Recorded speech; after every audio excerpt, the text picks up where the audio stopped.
Hey, everybody checking out the Mike and JD Show YouTube channel. Thank you for watching this video. If you could do me a huge favor and hit that like button, make sure you're a subscriber, and also comment on this video and help us defeat the algorithm. I would greatly appreciate it. And while you're at it, if you like this video, head over to patreon.com/the Mike and JD Show and become a Patreon subscriber today, where you will get this audio immediately as soon as it's done recorded, way ahead of everybody else. And then, of course, it will be ad free. Thank you very much. Now enjoy the video.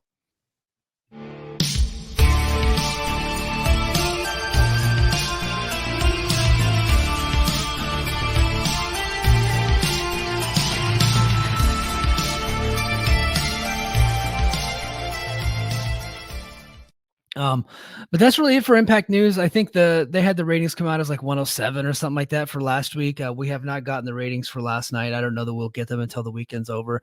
It's going to be tough going up against football. Last night the 49ers played, and so really all of America, if you really do love your country, you would have been watching that game, because America's team, the San Francisco 49ers, were playing, and they put a beat down on the New York Football Giants. Really a pathetic excuse for a franchise. The Giants are honestly, there was still time left on the clock, and I just came in and podcasted anyway, because I just don't have any respect for the Giants or the NFC East in general. The Eagles, the Cowboys, the Commies. I don't care about any of those stupid teams. So I knew that Brock Purdy, future Hall of Famer, was going to put a beat down on him, and he went for 310 yards and 2 touchdowns on those idiots. So yeah, I think that last night's rating is probably going to be a bit tough, but that's okay. Look, Impact, yeah, ratings do matter, do count, but subscriptions matter, pay-per-views matter, live events matter, and all those numbers are up. So Impact is in a really good spot. But yeah, let's get to Impact 1000 Part 2. It's not episode 1001. Don't be confused by that, although I have made that joke a few times. It opened up with the Ultimate X match. Alan Angels defeating Zach Wentz, Rich Swann, Mike Bailey, Samurai Del Sol, the former Kalisto, and Ace Austin. This was a fun way to open the show. I gotta be honest, though, I do have a bit of Ultimate X fatigue. I think this might be the 4th one this year. And really, Impact loves this match, and I think they had to have it on Impact 1000. And I think you have to have it on Slammiversary. So you didn't need to have it any other time. So they knew this date was coming. They knew Slammiversary was coming. I think those should have been the only 2 Ultimate X matches. I don't think you needed the one at the Multiverse. And I think they had the women's one earlier this year. I could be misremembering that. So maybe Dobby the Brain Heenan or Gerard or one of the listeners will correct me on that. But I want to say this was the 4th one this year, and that's a bit too much. So and I think this might have been like of the 4, I would probably put this one number 4, but that's a high bar because those matches are always really entertaining. It's just a fun sprint to open the show. The one issue I did have with it is I just felt like it was a bit weird for Speedball to be hanging up on that cable for as long as he did. Like, he was, his body was facing away from the X, and he was scooting down, and then he just stayed right in the middle.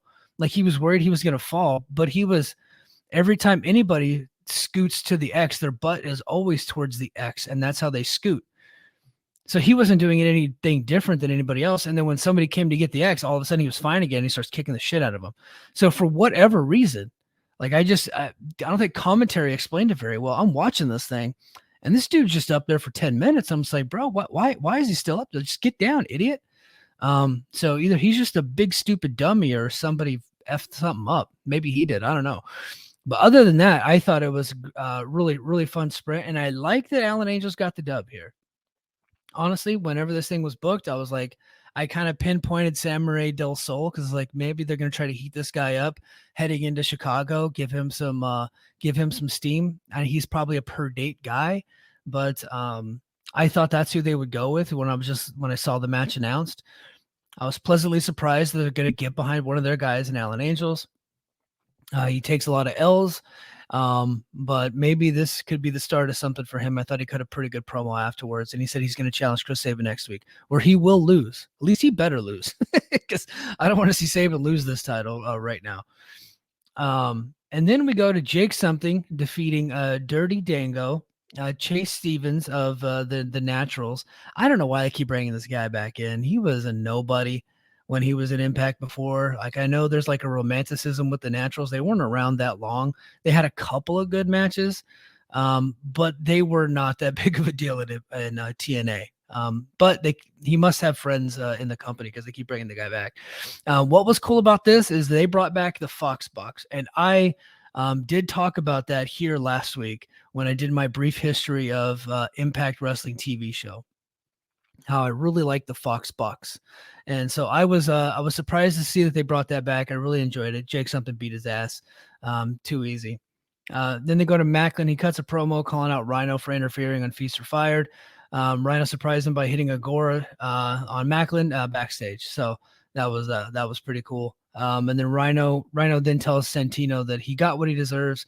I don't think I did enough. He tried to end my career. I don't give an F what happens to him because whatever happens to him next is on him. So maybe that's the Bound for Glory match. I was thinking we're gonna get Bully Ray versus Macklin, but who knows what Bully Ray's status is now. So next we go to Eric Young. He's getting ready to face Kenny King. Then there's an immediate disqualification, which brings out Shark Boy. And Shark Boy, who was the assistant director of Authority, then books a match between Eric Young and Scott D'Amore against Kenny King and Sheldon Jean is Not My Lover. And what's hilarious about that is Scott D'Amore is the president of the company, and somehow Shark Boy has power to put him in a match. That's, kind of tongue-in-cheek stuff. I thought that was pretty funny. So now we got Team Canada versus Kenny King and Sheldon Jean, and then all of a sudden the design come out and they DQ it. And Shark Boy then comes back out, and then he makes Team Canada and America's Most Wanted, James Storm and Chris Harris. They defeated Sheldon Jean, Kenny King, and the design. I enjoyed this. I'm a sucker for America's Most Wanted. I'm a big sucker for James Storm. He looked great. The guy's in great shape. Still got great tan. His moves are great. His work is great. He still can cut a great promo. The fact that he's not signed to this promotion pisses me off at this point. You're leaving money on the table. James Storm could absolutely continue to be a mid-level to top-level babyface in this promotion. He can open the show. He can work tag teams. He can do mid-card matches. He can be your main eventer. Whatever you need from this guy, he's got it. He is a staple here. He's a legend here. He should be in the Hall of Fame for this promotion, and he can still fucking go. And the fact that they're not bringing him in, it makes me sick. It pisses me off. I love this guy, and I've never been shy about that. So, yeah, just sign him, will you? Come on, dummies. Next, we go to a post-match promo from Team 3D from last week addressing the crowd. This looked like it was very final to me. Devon did address the back surgery and stroke that he had, but it seemed like Bully was kind of saying bye almost. So maybe he's not coming back. We'll see. I don't know if he's on the poster for Memphis. I haven't seen yet. So I'm sure I'll get corrected on that, but they're actually taping in Memphis shortly after I get off here. So we'll see if he's in Memphis tonight or not. And then Dave LaGreca hosted the Feast or Fired case reveal ceremony backstage. Number one was Crazy Steve. He got a digital media championship and he was super creepy about it. And then we go to Moose, who just before that was saying that he wanted a world tag team title shot because that's what Bay said. And that's what Uemura said. And Brian Myers was standing behind him. So he said it too, when he was clearly not meaning it, which I thought was pretty funny. He then won the world championship case. And I honestly thought that, like, if Mike was booking this thing, like, he was so fake about not getting he was so fake about wanting the tag team title shot. When he got the world title shot, he should have been over the moon happy, jumping up in celebration with Myers looking confused and disappointed. I just thought that would have made for a better moment, but he was just very subtle about it. So it still worked, but I just thought they could have done that part better. Bay then won the World Tag Team Championship briefcase, which leaves Uemura. He got fired. He is now going to be forced to leave Impact Wrestling. He's going to be in Memphis this weekend. I think they're going to do a farewell match with Josh Alexander, and they're going to do a farewell ceremony. We all saw this one coming. He was on excursion here in Impact. There was some talk out there for a while that he was an Impact wrestler. But no, he was just on excursion the entire time. He's going to be heading back to New Japan, which is good for him. He needs to get back to New Japan because the longer he stayed in Impact, they were going to have him do dumber and dumber shit. So I hope that he becomes a huge star in New Japan, and then maybe when he comes back to Impact on one of these multiverse shows, he'll get treated with some respect. But they do love him. He's a great wrestler. But I think they were wanting him to be more of a comedy guy versus, this rising star who could potentially be a world champion. They never really treated him like that. So, but I really did like this segment. I thought it worked. I thought everybody did a great job. And next we go, match of the night, easily match of the night because the other matches were more nostalgia type matches. Josh Alexander defeated Trey Miguel. I enjoyed it. There's interference from the outside from Zach Wentz. Alex Shelley came to make the save. And Josh Alexander hit the C4 spike on Trey Miguel for the dub. Trey Miguel bumped his ass off in this match. I thought he was tremendous. And then Alex Shelley confronts Alexander after the match. Alexander then proceeded to challenge Shelley for a rematch of the title Bound for Glory, which Shelley accepted. So I really thought that was a strong after-match promo. Next, we go to Mike Bailey. He's in the back with Jonathan Gresham. They said a bunch of words. I don't know what their deal is. Like they've been off and on feuding for like a year, and then nobody cares. But they're gonna have a match again. They've had so many matches, and they were all good matches, but none of them had any heat, and nobody cares. Like, who cares who wins the match? Clearly Speedball's gonna win because he's got to go face Ospreay. So, good job, Gresham, I guess. And then Skyler met with the tag champs, the Rascals, and he wanted to get his title shot, but he was interrupted by a Bullet Club. And then the Rascals fled the scene. And then in the main event, we had Trinity, Jordan, Gail Kim, Mickie James, and Awesome Kong defeating Purrazzo, Savannah Evans, Giselle Shaw, Tasha Steelz, and Angelina Love. This was a fun trip down memory lane to see a lot of our favorite Impact stars of the past.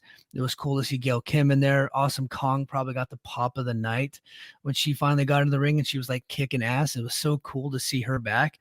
Man, if she could still go, it'd be so cool to have her back in this promotion. It really would. She is just tremendous. She's like next level, like character, just big time star that I think this division needs.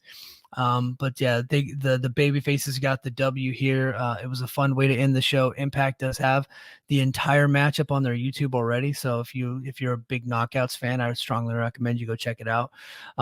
Overall, another fun show. I really enjoyed the Impact 1000 series. I like what they're doing here. They have a lot of momentum heading into Memphis this weekend, and hopefully that momentum carries into Bound for Glory, and we get some big match announcements coming out of the weekend and for the next few weeks. But again, just programming note, I may or may not be back next week. I am not sure what my schedule is going to look like because I will be on the road for work. So please bear with me. And I will try to keep you guys up to date if I do get a chance to record something. But if I don't, I will see you guys in a couple weeks. And until next time, mahalo.